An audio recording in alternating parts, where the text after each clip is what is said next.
Hi friends, welcome to Arur Devi's kitchen. எல்லோரும் எப்படி இருக்கிறீங்க? இன்றைக்கி நம்ம வீடியோக்குள்ளே என்ன பார்க்க போகிறோம்னு பார்த்தீங்கன்னா, செம சூப்பரான ஒரு தக்காளி தண்ணி சட்னி தான் செய்ய போகிறேன். அதாவது இந்த ரோட்டு கடையிலலாம் கொடுப்பாங்க தெரியுமா, அதே டேஸ்ட்டில் அதே சுவையில் செம்மையாக இருக்கும். வாங்க அதை நம்ம எப்படி செய்கிறதுன்னு பார்க்கலாம். இப்போ நம்ம வீடியோக்குள்ளே போகலாம். இப்போ இந்த சட்னிக்கு பார்த்தீங்கன்னா ஃப்ரெண்ட்ஸ், எதுவுமே நான் வதக்கி அரைக்க போகிறதில்ல. எல்லாமே நான் பச்சையாக தான் அரைக்க போகிறேன்.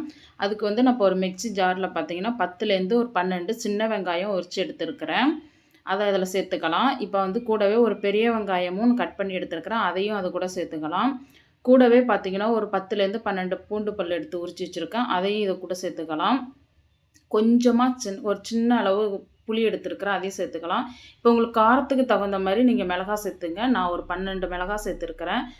இப்போ கூடவே உப்பு சேர்த்துக்கலாம். சேர்த்து எல்லாத்தையும் நம்ம வந்து இப்போ கொரன்னு அரைச்சி எடுத்துக்கலாம் ஃப்ரெண்ட்ஸ். பாருங்கள், இந்த அளவுக்கு கொரன்னு ஃபஸ்ட்டு அரைச்சி எடுத்துங்க. இப்போ கூடவே நான் வந்து நல்லா பழுத்த 4 தக்காளி பழம் எடுத்துருக்கிறேன். நல்லா பழுத்த பழமாக எடுத்துங்க. அப்போ தான் சட்னிக்கு ரொம்ப நல்லாயிருக்கும், டேஸ்ட்டாகவும் இருக்கும்.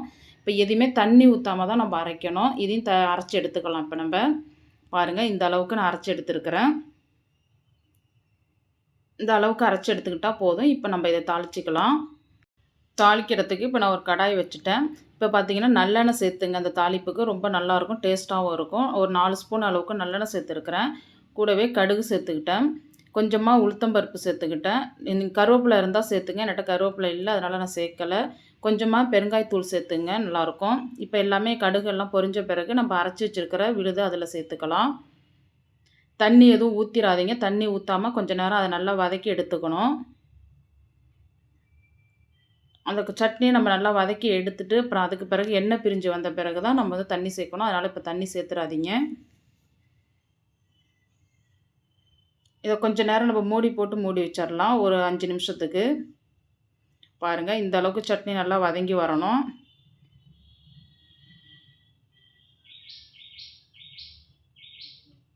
இப்போ நம்ம தண்ணி சேர்த்துக்கலாம் தேவையான அளவு. கொஞ்சம் நல்லாவே தாராளமாக தண்ணி சேர்த்துங்க.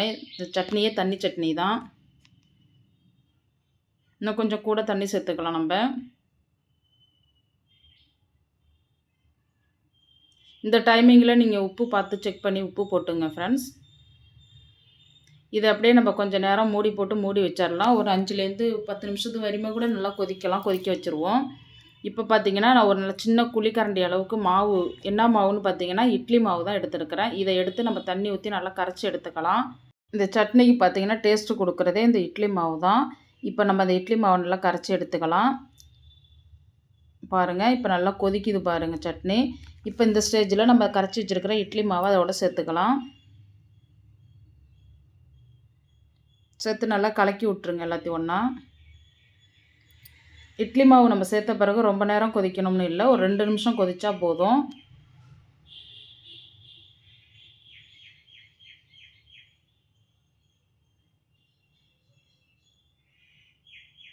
அவ்வளோதான் ஃப்ரெண்ட்ஸ், சட்னி ரெடி ஆகிடுச்சு. இப்போ நம்ம கூடவே மல்லித்தழை சேர்த்துக்கலாம்.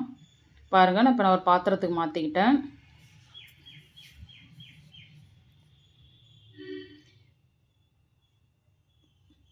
பாருங்கள் ஃப்ரெண்ட்ஸ், எவ்வளோ சூப்பராக ரெடி ஆகிடுச்சு. நீங்களும் இதேமாரி செஞ்சு பாருங்கள் ஃப்ரெண்ட்ஸ், எப்படி இருக்குன்னு செஞ்சு பார்த்துட்டு எனக்கு கமெண்ட்ஸில் சொல்லுங்கள். நம்ம இந்த சட்னி பார்த்திங்கன்னா இட்லி, தோசை எல்லாத்துக்கூடையும் வச்சு சாப்பிடும்போது செம்ம டேஸ்ட்டாக செம்ம சூப்பராக இருக்கும் ஃப்ரெண்ட்ஸ். நல்லா செம்ம டேஸ்ட்டாக இருக்கும் ஃப்ரெண்ட்ஸ் இந்த சட்னி. நீங்களும் இதேமாரி ட்ரை பண்ணி பாருங்கள். இந்த வீடியோ பிடிச்சிருந்தால் லைக் பண்ணுங்கள், ஷேர் பண்ணுங்கள், கமெண்ட் பண்ணுங்கள், சப்ஸ்கிரைப் பண்ணுங்கள் ஃப்ரெண்ட்ஸ். பக்கத்தில் உள்ள பெல் பட்டனை கிளிக் பண்ணுங்கள். மீண்டும் ஒரு வீடியோவில் சந்திப்போம். பாய்.